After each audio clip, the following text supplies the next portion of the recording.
guys, watch me unbox and put together this OFFNOVA thermal label printer. I got it from Amazon for about $59. I did have to buy the thermal labels separately. They were about $11, but it's okay because it came in a roll of 500, and for a new business like myself, it'll be a while before I use all of those. So my current businesses that I'm starting is my drop shipping business through Shopify, as well as me already becoming an Amazon FBM seller. And then eventually I'll be working on my own website, my own business. And then I also sell on the side for Poshmark and Mercari and eBay.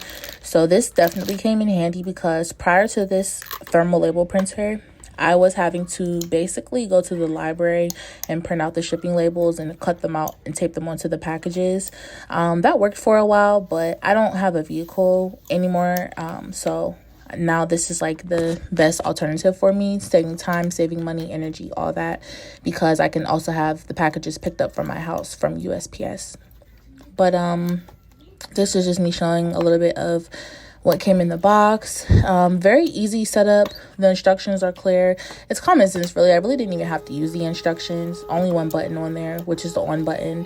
And this little thing flashes to let you know if it's good, if there's a paper jam or not. Once it's blue and steady, that's fine. Any other color just means fix the printer. But yeah, it's easy.